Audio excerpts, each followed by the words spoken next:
ഇനി നമുക്ക് കിങ്ഡം പ്രൊട്ടിസ്റ്റയെ കുറിച്ച് പഠിക്കാം. കിങ്ഡം പ്രൊട്ടിസ്റ്റ RH വിറ്റാക്കർ ക്ലാസിഫിക്കേഷനിൽ, അതായത് 5 കിങ്ഡം ക്ലാസിഫിക്കേഷനിലെ രണ്ടാമത്തെ ഒരു കിങ്ഡമാണ്. ഏറ്റവും ഇമ്പോർട്ടൻ്റ് ആയിട്ടുള്ള ഒന്നാണ്. ഇതിൻ്റെ പ്രത്യേകത എന്തായിരുന്നു? നമ്മൾ ആദ്യമേ പറഞ്ഞല്ലേ, യൂണിസെല്ലുലാർ യൂക്കാരിയോട്സിനെ ഇൻക്ലൂഡ് ചെയ്തിട്ടുള്ള ഒരു കിങ്ഡമാണ് കിങ്ഡം പ്രൊട്ടിസ്റ്റ. അപ്പോൾ നമുക്ക് ഡീറ്റെയിൽ ആയിട്ട് നോക്കാം. All single-celled eukaryotes are placed under Protista, but the boundaries of this kingdom are not well defined. അപ്പോൾ ആദ്യമേ പറഞ്ഞ പോലെ തന്നെ ഇതിൽ വരുന്നത് സിംഗിൾ സെൽഡ് ആയിട്ടുള്ള അല്ലെങ്കിൽ യൂണിസെല്ലുലാർ ആയിട്ടുള്ള യൂക്കാരിയോട്സ് ആണ്. പക്ഷേ ഈ ഒരു കിങ്ഡത്തിൻ്റെ പ്രത്യേകത എന്താണെന്ന് വെച്ചാൽ ഇതിൻ്റെ ബൗണ്ടറീസ് വെൽ ഡിഫൈൻഡ് അല്ല. അതുകൊണ്ട് തന്നെ this kingdom forms A link with the other dealings with plants, animals and fungi. മറ്റ് കിങ്ഡം, അതായത് ഇപ്പോൾ പ്ലാന്റ്സ്, ആനിമൽസ് അല്ലെങ്കിൽ ഫഞ്ചെ എന്ന ഈ 3 കിങ്ഡംസുമായിട്ടൊരു ലിങ്ക് ആയിട്ട് ആക്ട് ചെയ്യാൻ ഈ പ്രൊട്ടിസ്റ്റ് കിങ്ഡത്തിലുള്ളവർക്ക് പറ്റുന്നു. കാരണം എന്താണ്? ആ ഒരു കിങ്ഡത്തിന് വെൽ ഡിഫൈൻഡ് ആയിട്ടുള്ള ബൗണ്ടറീസ് ഇല്ല. അതായത് ഇന്നതിൽ തന്നെ പെടും, അല്ലെങ്കിൽ പിന്നീട് ഭാവിയിൽ എന്തെങ്കിലും നമുക്ക് കൂടുതൽ ഇതിനെക്കുറിച്ച് ഡീറ്റെയിൽസ് കിട്ടുമ്പോൾ, ഇപ്പോൾ ഡൈനോഫ്ലജലേറ്റ്സ് ഒക്കെ ചിലപ്പോൾ അത് മറ്റൊരു ഗ്രൂപ്പിലേക്ക് പോകാൻ സാധ്യതയുള്ളവയാണ്. അതുകൊണ്ട് തന്നെ ഒരു വെൽ ഡിഫൈൻഡ് ആയിട്ടുള്ള ഒരു ബൗണ്ടറി ഉണ്ടെന്ന് പറയാൻ പറ്റില്ല. ഇനി ഈ ഒരു കിങ്ഡം പ്രൊട്ടിസ്റ്റിൽ ഏതൊക്കെയാണ് വരുന്നതെന്ന് നോക്കാം. Chrysophytes, dinoflagellates, euglenoids, slime moulds and protozoans comes under kingdom protista. ഇനി ഈ ഒരു കിങ്ഡത്തിലെ ഓൾമോസ്റ്റ് എല്ലാ മെമ്പേഴ്സും അക്വാട്ടിക് ആയിരിക്കും. അതുപോലെ തന്നെ being eukaryotes, these protistans cell body contains a well-defined nucleus and other membrane-bound organelles. Some have flagella and cilia. അപ്പോൾ unicellular ആണെങ്കിലും ഇവരൊക്കെ യൂക്കാരിയോട്സ് ആണല്ലേ. ഈ യൂക്കാരിയോട്സ് ആയതുകൊണ്ട് തന്നെ ഇവർക്കൊരു വെൽ ഡിഫൈൻഡ് ന്യൂക്ലിയസും ഉണ്ട്, അതുപോലെ മെംബ്രെയിൻ ബൗണ്ട് ആയിട്ടുള്ള ഓർഗനലീസും ഉണ്ട്. ഇനി ചില പ്രൊട്ടിസ്റ്റ് മെമ്പേഴ്സ് മോട്ടിലിറ്റി കാണിക്കും, മൂവ് ചെയ്യും. അപ്പം അങ്ങനെ മോട്ടിലിറ്റി കാണിക്കുന്ന പ്രൊട്ടിസ്റ്റ് മെമ്പേഴ്സിന് എന്തുണ്ടായിരിക്കും? ഒന്നെങ്കിൽ ഫ്ലജല അല്ലെങ്കിൽ സീലിയ ഉണ്ടായിരിക്കും. മോഷന് വേണ്ടിയിട്ട് ഉപയോഗിക്കുന്ന സ്ട്രക്ചേഴ്സാണ്. അപ്പോൾ അതുണ്ടായിരിക്കും. പിന്നെന്താ? These protist reproduce asexually and sexually by a process involving cell fusion and zygote formation. അപ്പോൾ സെൽ ഫ്യൂഷനും സൈഗോട്ട് ഫോർമേഷനും ഒക്കെ നടക്കുന്നതുകൊണ്ട് തന്നെ ഈ പ്രൊട്ടിസ്റ്റുകൾക്ക് asexual and sexual method of reproduction ഉണ്ട്. ക്രൈസോഫൈറ്റ്സ് ആണ് നമ്മുടെ പ്രൊട്ടിസ്റ്റ് ഫാമിലിയിലെ ആദ്യത്തെ ഗ്രൂപ്പ് വരുന്നത്. എന്താ ക്രൈസോഫൈറ്റ്സിന്റെ പ്രത്യേകത? This includes diatoms and golden algae. Golden ആൽഗയുടെ മറ്റൊരു പേരാണ് ഡെസ്മിഡ്സ്. They are found in fresh water as well as marine environment. They are microscopic and float passively in water currents. Most of them are photosynthetic. അപ്പോൾ എന്താ? ഈ ക്രൈസോഫൈറ്റ്സിൽ വരുന്നവയാണ് ഡയാറ്റോംസും golden ആൽഗയും. Golden ആൽഗയുടെ മറ്റൊരു പേര് ഓർക്കുക, ഡെസ്മിഡ്സ്. ഇനി ഇവർ ഫ്രഷ് വാട്ടറിലും കാണപ്പെടും, അതുപോലെ മറൈൻ എൻവയോൺമെന്റിലും കാണപ്പെടും. പിന്നെ ഈ പ്ലാങ്ടൺസ് ഉണ്ടല്ലോ, അതെങ്ങനെയാണ്? മൈക്രോസ്കോപ്പിക് ആയിരിക്കും, അതുപോലെ വാട്ടർ കറൻസിൽ ജസ്റ്റ് ഇങ്ങനെ ഫ്ലോട്ട് ചെയ്ത് കിടക്കും. ഇത് ഫോട്ടോസിന്തറ്റിക് ആണ് planktons. In diatoms the cell walls form 2 thin overlapping shells which fit together as a soap box. അപ്പോൾ എന്താ? ഈ ഡയാറ്റോംസിന്റെ കേസിൽ ഇവരുടെ സെൽ വാളിൽ 2 തിന്നായിട്ടുള്ള ഓവർലാപ്പിംഗ് ഷെൽസ് ഉണ്ട്. നമ്മുടെ ഇപ്പൊ ചിപ്പിയൊക്കെ പോലെ 2 ഓവർലാപ്പിംഗ് ആയിട്ടുള്ള ഷെൽസ് ഉണ്ട്. ഇത് രണ്ടും ഒരു സോപ്പ് പെട്ടി പോലെ ഇങ്ങനെ ഫിറ്റ് ടുഗദർ, രണ്ടും കൂടെ ചേർന്നിരിക്കും. And the walls are embedded with silica and thus the walls are indestructible. This diatoms have left behind large number of cell wall deposits in their habitats. അപ്പോൾ എന്താ? ഇതിനകത്ത് ആ ഒരു വോൾസിലൊക്കെ സിലിക്ക ഉണ്ട്, അതുകൊണ്ട് തന്നെ അത് ഡിസ്ട്രക്ട് ചെയ്യാൻ പറ്റത്തില്ല. ഇതിൻ്റെ സെൽ വാൾ ഡിപ്പോസിഷൻ ഇങ്ങനെ കൂടി മില്യൺസ് ഓഫ് ഇയേഴ്സ് ഇത് അക്യുമുലേറ്റ് ചെയ്യുമ്പോഴാണ് ഡയാറ്റോമേഷ്യസ് എർത്ത് ഉണ്ടാവുന്നത്. ഡയറ്റോമേഷ്യസ് എർത്ത് എപ്പോഴും ചോദിക്കാറുള്ളൊരു ക്വസ്റ്റ്യൻ ആണ്. എവിടെ നിന്നാണ് ഉണ്ടാകുന്നത്? ക്രൈസോഫൈറ്റ്സിലെ ഡയാറ്റോംസിലാണ് ഉണ്ടാകുന്നത്. ഡയാറ്റോംസിന്റെ പ്രത്യേകത എന്താണ്? ഇവരുടെ സെൽ വോളിൽ 2 തിന്നായിട്ടുള്ള ഓവർലാപ്പിംഗ് ഷെൽസ് ഉണ്ടാവും. ഇത് രണ്ടും കൂടെ they are fit together like A soap box. ഇനി ഈ ഒരു വോൾസ് ആർ എംബഡഡ് വിത്ത് എന്താണ്? സിലിക്ക കൊണ്ട് എംബഡ് ചെയ്തിട്ടുണ്ടാകും. അതുകൊണ്ട് തന്നെ ഇത് ഇൻഡിസ്ട്രക്റ്റബിൾ ആണ്. ഈ ഡയാറ്റോംസ് കുറേ സെൽ വോൾ ഡിപ്പോസിറ്റുകൾ ഇങ്ങനെ ഡിപ്പോസിറ്റ് ചെയ്തുകൊണ്ടേ ഇരിക്കും. അങ്ങനെ ഒരുപാട് വർഷം കഴിയുമ്പോൾ ഇത് അക്യുമുലേറ്റ് ചെയ്തിട്ടാണ് ഡയാറ്റോമേഷ്യസ് എർത്ത് ഉണ്ടാവുന്നത്. And being gritty, this soil is used in polishing, filtration of oils and syrups. അപ്പോൾ ഇതിൻ്റെ പ്രയോജനം എന്താണെന്ന് വെച്ചാൽ ഇത് പോളിഷിങ്ങിന് വേണ്ടിയിട്ടും അതുപോലെ ഓയിൽസ് ആൻഡ് സിറപ്സിൻ്റെ ഫിൽട്രേഷന് വേണ്ടിയിട്ടും ഉപയോഗിക്കും. Diatoms are the chief producers in oceans. അപ്പോൾ ഓഷ്യൻസിലെ ചീഫ് പ്രൊഡ്യൂസേഴ്സ് ആയിട്ട് അറിയപ്പെടുന്നത് ഡയാറ്റോംസ് ആണ്. ഏറ്റവും ഇമ്പോർട്ടൻ്റ് ആയിട്ട് ഓർക്കേണ്ട കാര്യം, ഡയാറ്റോമേഷ്യസ് എർത്ത് എന്ന് പറയുന്നത് ഇവരുടെ ഡിപ്പോസിറ്റ് ആണ്. അവരുടെ ഹാബിറ്റാറ്റ്സിൽ ഒരു large amount of cell wall deposits accumulate ചെയ്യും. അത് അക്യുമുലേറ്റ് ചെയ്ത് ഒരുപാട് ബില്യൺസ് ഓഫ് ഇയേഴ്സ് കഴിയുമ്പോഴാണ് അത് ഡയറ്റോമേഷ്യസ് എർത്തായിട്ട് മാറുന്നത്. ഇതിനൊരു ഗ്രിറ്റി നേച്ചറാണ്. ആ ഒരു ഗ്രിറ്റി നേച്ചർ ഉള്ളത് കൊണ്ട് തന്നെ അതിന് പോളിഷിങ്ങിന് വേണ്ടിയിട്ടും ഫിൽട്രേഷൻ ഓഫ് ഓയിൽ ആൻഡ് സിറപ്പിന് വേണ്ടിയിട്ടൊക്കെ യൂസ് ചെയ്യും. ഡയാറ്റോംസ് എന്ന് പറയുന്നത് ചീഫ് പ്രൊഡ്യൂസേഴ്സ് ഇൻ ഓഷ്യൻ ആണ്. ഈ ഒരു സ്ലൈഡ് വളരെ ഇമ്പോർട്ടൻ്റ് ആണ്, കാരണം ഡയറ്റോമേഷ്യസ് എർത്ത് എപ്പോഴും ചോദിക്കാറുള്ള ഒരു ക്വസ്റ്റ്യൻ ആണ്. അടുത്തതാണ് ഡയനോഫ്ലജലേറ്റ്സ്. മോസ്റ്റ്ലി മറൈൻ ആൻഡ് ഫോട്ടോസിന്തറ്റിക് ആണ് ഇവയും.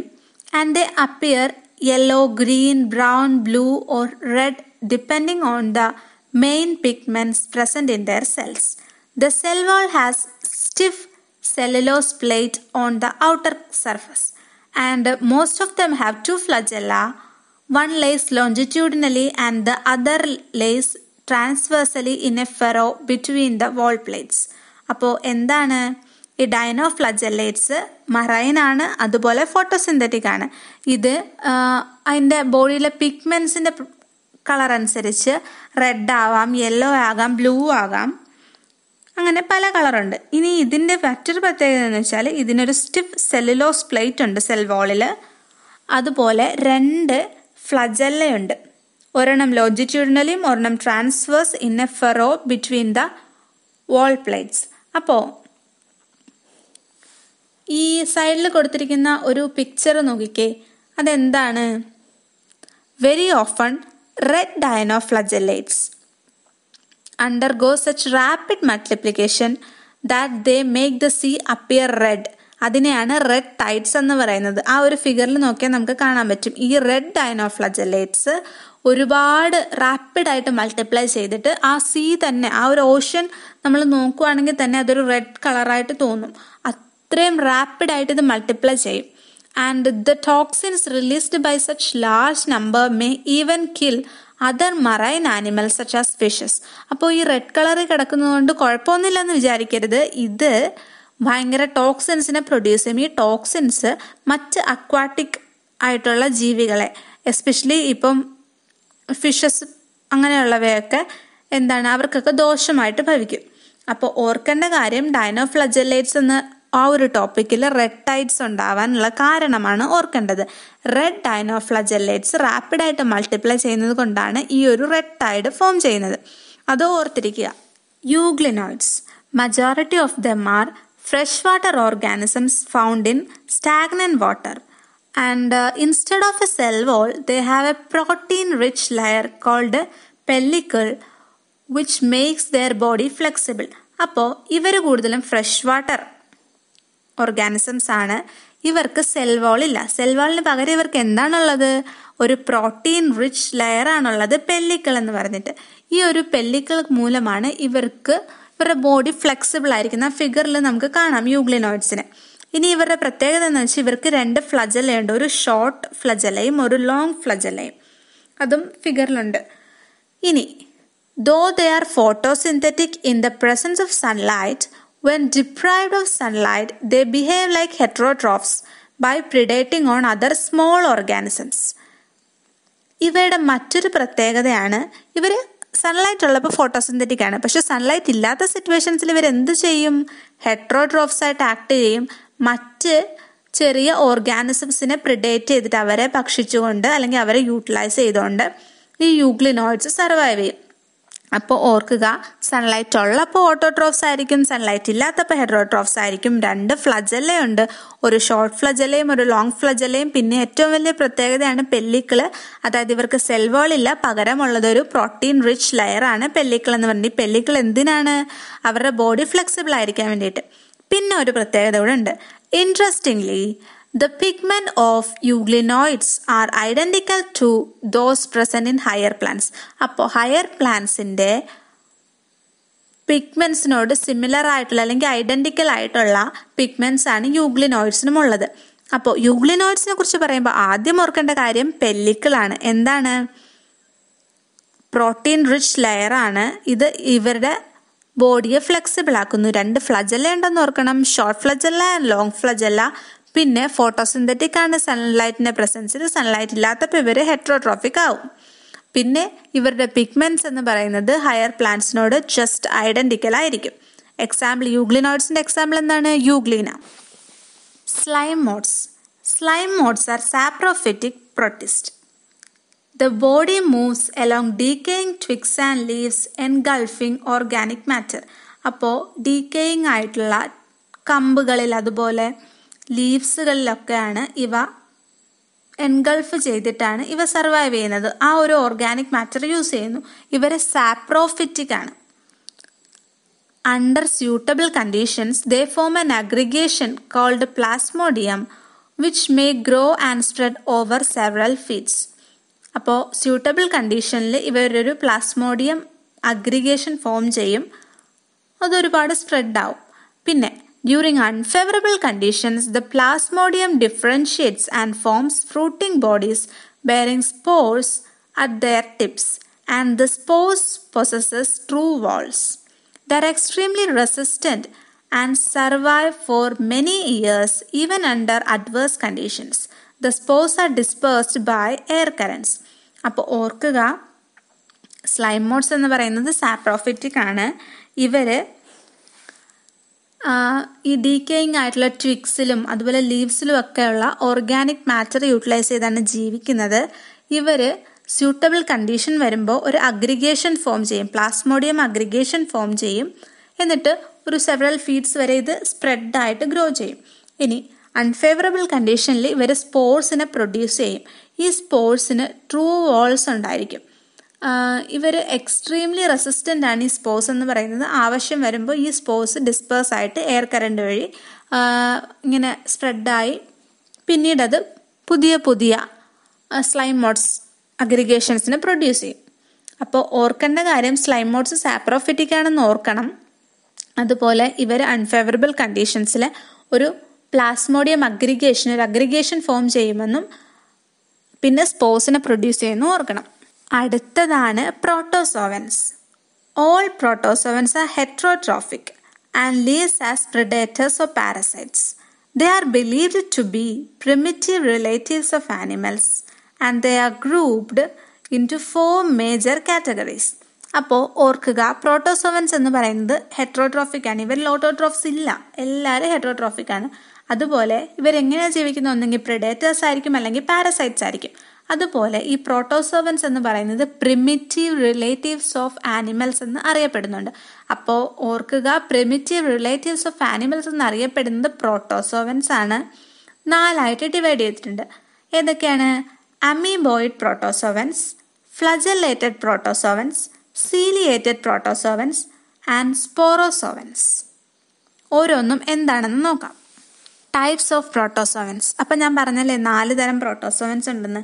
ആദ്യത്തേതാണ് അമീബോയിഡ് പ്രോട്ടോസോവൻസ്. ഈ അമീബോയിഡ് പ്രോട്ടോസോവൻസ് ഫ്രഷ് വാട്ടറിലും സീ വാട്ടറിലും അതുപോലെ മോസ്റ്റ് സോയിലും ഒക്കെ കാണപ്പെടുന്നു. പിന്നെ ഇവര് എന്തു ചെയ്യും? They move and capture they prey by putting out pseudopodia as in amoeba. അപ്പോൾ അമീബോയിഡ് പ്രോട്ടോസോവൻസ് അമീബയെ പോലെയാണ്. ഇവർക്ക് ഒരു സ്യൂഡോപോഡിയ ഉണ്ട്, അതായത് ഒരു ഫോൾസ് ഫീറ്റ് ഉണ്ട്. അത് ഉപയോഗിച്ചാണ് ഇവർ പ്രിഡേഷൻ നടത്തുന്നത്. അത് മൂവ് ചെയ്യാൻ വേണ്ടിയിട്ടും അതുപോലെ ആ ഒരു പ്രേയെ, ആ ഒരു ഇരയെ ക്യാച്ച് ചെയ്യാൻ വേണ്ടിയിട്ടും ശരിക്കും അമീബ ചെയ്യുന്ന പോലെ തന്നെ ആ ഒരു മെത്തേഡാണ് ഇവർ ഫോളോ ചെയ്യുന്നത്. അപ്പോൾ ഓർക്ക് സ്യൂഡോപോഡിയ ഉണ്ട്. സ്യൂഡോപോഡിയ എന്താണ്? ഫാൾസ് ഫീറ്റിനാണ് സ്യൂഡോപോഡിയ എന്ന് പറയുന്നത്. Marine forms have silica shells on their surface. Some of them such as entamoeba are parasites. അപ്പോൾ ഇതിൽ മറൈൻ ആയിട്ടുള്ള അമീബോയിഡ് പ്രോട്ടോസോവൻസിന് ഒരു സിലിക്ക ഷെല്ല് കൂടെ ഉണ്ടാകും അവരുടെ സർഫസിൽ. പിന്നെ എൻഡമീബ പോലെയുള്ളവ പാരസൈറ്റ്സ് ആയിരിക്കും. അതായത് അവർ മറ്റുള്ളവയെ ഡിപ്പെൻഡ് ചെയ്തായിരിക്കും ജീവിക്കുന്നത്. അപ്പോൾ ഓർക്കേണ്ട കാര്യം, ഇവർക്ക് സ്യൂഡോപോഡിയ ഉണ്ട്, അമീബയെ പോലെ സ്യൂഡോപോഡിയ ഉണ്ട്. എൻഡമീബ, ഹിസ്റ്റോളിറ്റിക്ക ഒക്കെ കേട്ടിട്ടില്ലേ? ഫ്ലജല്ലേറ്റഡ് പ്രോട്ടോസോവൻസ് എന്ന് പറയുമ്പം they are either free living or parasitic. They have flagella and the parasitic forms causes diseases like sleeping sickness. അപ്പോൾ ഒന്നെങ്കിൽ അവ ഫ്രീ ലിവിങ് ആയിരിക്കാം, അല്ലെങ്കിൽ പാരസിറ്റിക് ആയിരിക്കാം. ഇവയ്ക്ക് ഫ്ലജല്ലയാണ് ഉള്ളത്. ഇനി ഇത് പാരസൈറ്റിക് ഫോംസ് ഉണ്ടെന്ന് പറഞ്ഞല്ലോ, അതുമൂലം വളരെ സിവിയർ ആയിട്ടുള്ള കുറേ ഡിസീസസ് ഒക്കെ ഉണ്ടാകും. അതിന് എക്സാമ്പിളാണ് സ്ലീപ്പിംഗ് സിക്നസ്. പിന്നെ ഫ്ലജല്ലേറ്റഡ് പ്രോട്ടോസോവൻസിൻ്റെ ഒരു എക്സാമ്പിൾ ചോദിക്കുകയാണെങ്കിൽ ട്രിപ്പനോസോമയാണ്. ഈ ട്രിപ്പനോസോമയാണ് സ്ലീപ്പിംഗ് സിക്നസ്സും കോസ് ചെയ്യുന്നത്. അപ്പോൾ അമീബോയിഡ് പ്രോട്ടോസോവൻസ് പഠിച്ചു, ഫ്ലജല്ലേറ്റഡ് പ്രോട്ടോസോവൻസ് പഠിച്ചു. ഇനി നമ്മൾ പഠിക്കാൻ പോകുന്നത് സീലിയേറ്റഡ് പ്രോട്ടോസോവൻസ് ആണ്. They are aquatic, active moving organisms because of the presence of thousands of cilia, and they have a cavity that opens to the outside of the cell surface. The coordinated movement of rows of cilia causes the water laden with food to be streamed into the gullet. അപ്പോൾ എന്താണ്? നേരത്തെ നമ്മൾ flagellated protozoans പറഞ്ഞപ്പോൾ പറഞ്ഞു അവയ്ക്ക് ഫ്ലജല്ലയുണ്ട്. അതുപോലെ ഈ ciliated പ്രോട്ടോസോവൻസിന് സീലിയയാണ് ഉള്ളത്. ഒന്നോ രണ്ടോ അല്ല, ഒരുപാട് സീലിയ, അതിന് ചുറ്റും ഒരുപാട് സീലിയ ഉണ്ടാവും. അപ്പോൾ thousands and thousands of cilia ഉണ്ട്. ഇത് അക്വാട്ടിക് ഓർഗാനിസംസ് ആണെന്ന് പറഞ്ഞല്ലോ. ഇതിൻ്റെ ക്യാവിറ്റിയിൽ, അതായത് ക്യാവിറ്റിക്ക് പറയുന്ന പേരാണ് ഗള്ളറ്റ്, അത് it opens to the outside of the cell surface. ആ സെൽ സർഫസിൻ്റെ പുറത്തേക്ക് ഇങ്ങനെ ഓപ്പൺ ആയിട്ടിരിക്കും. ഇനി ഈ ഒരു സീലിയ, ഒരുപാട് സീലിയ ഉണ്ടെന്നല്ല, അപ്പോൾ അതെല്ലാം കൂടെ ഒന്നിച്ച് ആ ഒരു കോർഡിനേറ്റഡ് മൂവ്മെൻറ്റ് നടത്തുമ്പോൾ അത് അങ്ങനെ മൂവ് ചെയ്ത് കൊണ്ടാണ് അത് അതിൻ്റെ ഗള്ളറ്റിലേക്ക്, അല്ലെങ്കിൽ അതിൻ്റെ ആ ഒരു ക്യാവിറ്റിയിലേക്ക് ഭക്ഷണത്തിന് എടുക്കുന്നത്. എപ്പോൾ എങ്ങനെയാണ് പറയുക, ഇപ്പോൾ ഒരു ചെരുപ്പിൻ്റെ ഷേപ്പാന്ന് വെച്ചോ, അപ്പോൾ അതിന് ചുറ്റിനും സീലിയാണ്. അപ്പോൾ ഈ സീലിയസ് നമ്മുടെ അട്ടയൊക്കെ പോകുമ്പോൾ കണ്ടിട്ടില്ലേ, അതിൻ്റെ എല്ലാ കാലുകളും ഒരേപോലെ മൂവ് ചെയ്താണ് ഇവർ പോകുന്നത്. അതുപോലെ ഈ സീലിയാസ് എല്ലാം കൂടെ ഒരു കോർഡിനേറ്റഡ് മൂവ്മെൻറ്റ് നടത്തുകയും അതുപോലെ ഇതിൻ്റെ ഗള്ളറ്റ് ഓപ്പൺ ആയിട്ട്, അല്ലെങ്കിൽ അതിൻ്റെ ക്യാവിറ്റി ഓപ്പൺ ആയിട്ട് ഭക്ഷണം അതിലേക്ക് എടുക്കുകയുമാണ് ചെയ്യുന്നത്. ഇവർ അക്വാട്ടിക് ആണെന്ന് പറഞ്ഞു. പിന്നെ ഏറ്റവും നല്ല ഒരു സീലിയേറ്റഡ് പ്രോട്ടോസോവൻ്റെ എക്സാമ്പിൾ ചോദിക്കുകയാണെങ്കിൽ എഴുതേണ്ടത് പാരമീസിയമാണ്. പാരമീസിയം ആ സൈഡിലെ ഫിഗർ നോക്കിയാൽ തന്നെ നമുക്ക് കാണാം അല്ലേ. അപ്പോൾ ചുറ്റിനും സീലിയയാണ്, ആ ഒരു ഷേപ്പായിരിക്കും, അതിന് ചുറ്റിനും സീലിയയാണ്. ഇതിൻ്റെ ഒരു കോർഡിനേറ്റഡ് മൂവ്മെൻറ്റ് വഴിയാണ് ഇത് മൂവ് ചെയ്യുന്നത്. അതുപോലെ ആ വെള്ളവും അതിൻ്റെ കൂട്ടത്തിൽ ഭക്ഷണവും ഒക്കെ കൂടെ ആ ഗള്ളത്തിലേക്ക് എടുക്കും. അങ്ങനെയാണ് ഇത് ജീവിക്കുന്നത്. എക്സാമ്പിൾ ഓർക്കുക, paramecium. Last one is sporozoans. This includes diverse organisms that have an infectious spore-like stage in their life cycle. അപ്പോൾ സ്പോറോസോവൻസിൻ്റെ പേര് പോലെ തന്നെ അവർക്ക് വളരെ ഇൻഫെക്ഷ്യസ് ആയിട്ടുള്ള സ്പോർസ് ഉണ്ടാവും. അവരുടെ ഒരു ലൈഫ് സൈക്കിളിൽ ഒരു പർട്ടിക്കുലർ സ്റ്റേജിൽ സ്പോർ ഫോർമേഷൻ നടക്കും. And the most notorious is Plasmodium, which causes malaria, which have A staggered effect on human population. അപ്പോൾ മലേറിയ കോസ് ചെയ്യുന്ന പ്ലാസ്മോഡിയം ഒക്കെ ഈ സ്പോറോസോവൻസിൽ വരുന്നതാണ്. ഇതിൻ്റെ ഒരു ലൈഫ് സൈക്കിളിൽ ഒരു പർട്ടിക്കുലർ സ്റ്റേജിൽ ഇവർ സ്പോർസിനെ പ്രൊഡ്യൂസ് ചെയ്യും. ഇത് വളരെ ഇൻഫെക്ഷ്യസ് ആണ്. നമുക്കറിയാമല്ലോ, ഇപ്പോൾ മലേറിയ ഒക്കെ വന്ന ആ ഒരു എൻറ്റയർ ആ ഒരു ലൊക്കാലിറ്റിയെ തന്നെ നശിപ്പിച്ച് കളയാൻ പറ്റുന്ന അത്ര സിവിയർ ആയിട്ടുള്ള ഒരു ഡിസീസ് ആയിരുന്നു മലേറിയയൊക്കെ ഒരു ടൈമിൽ. അപ്പോൾ ഇതിന് കാരണമാകുന്ന പാരസൈറ്റ്, മലേറിയൽ പാരസൈറ്റ് എന്ന് പറയുന്നത് ഈ ഒരു സ്പോറോസോവനിൽ വരുന്നതാണ്, പ്ലാസ്മോഡിയമാണ്. അപ്പോൾ നമ്മൾ ആദ്യം തൊട്ട് പറഞ്ഞതിൽ ടൈപ്പ് ഓഫ് പ്രോട്ടോസോവൻസിൽ ഓരോന്നിൻ്റെയും എക്സാമ്പിൾ ഓർത്തുവയ്ക്കുക. അമീബോയിഡ് പ്രോട്ടോസോവൻ്റെ എക്സാമ്പിൾ എന്തായിരുന്നു? എൻഡമീബ ആയിരുന്നു. ഫ്ലജല്ലേറ്റഡ് പ്രോട്ടോസോവൻ്റെ എക്സാമ്പിൾ എന്തായിരുന്നു? ട്രിപ്പനോസോമ ആയിരുന്നു. സീലിയേറ്റഡ് പ്രോട്ടോസോവൻസിന്റെ എക്സാമ്പിൾ എന്തായിരുന്നു? പാരമീസിയം ആയിരുന്നു. അതുപോലെ ഇപ്പം നമ്മൾ പഠിച്ച സ്പോറോസോവൻസിന്റെ എക്സാമ്പിൾ എന്താണ്? പ്ലാസ്മോഡിയം. അപ്പോൾ ഈ 4 ഒരു എക്സാമ്പിൾ പഠിച്ചു വയ്ക്കുക. അതുപോലെ അതിനുള്ള പ്രത്യേകതകൾ എന്തൊക്കെയാണെന്ന് പഠിച്ചു വയ്ക്കുക. ഓക്കെ, അപ്പോൾ ഇന്നത്തേക്ക് ഇത്രയേ ഉള്ളൂ. ബാക്കി ക്വസ്റ്റ്യൻ നമുക്ക് അടുത്ത ക്ലാസ്സിലെടുക്കാം. വളരെ ഇമ്പോർട്ടൻ്റ് ആണ്. കാരണം ഈ ഒരു 5 കിങ്ഡം ക്ലാസിഫിക്കേഷനിൽ ഓരോ കിങ്ഡവും നിങ്ങൾ അറിഞ്ഞിരിക്കണം. അതുപോലെ അതിൻ്റെ എക്സാമ്പിൾസ് അറിഞ്ഞിരിക്കണം. അതിൻ്റെ ക്യാരക്ടറിസ്റ്റിക്സും അതെന്തുകൊണ്ടാണ് അതിനെ വേർതിരിച്ചിരിക്കുന്നതെന്നും അറിഞ്ഞിരിക്കുക. എക്സാമ്പിൾസ് അറിഞ്ഞിരിക്കുക. ഓരോന്നിൻ്റെയും പ്രത്യേകതകൾ ഓരോന്നായിട്ട് നിങ്ങൾ പഠിച്ചിരിക്കണം. ഒന്നും മിസ്സാക്കരുത്. So thanks for watching.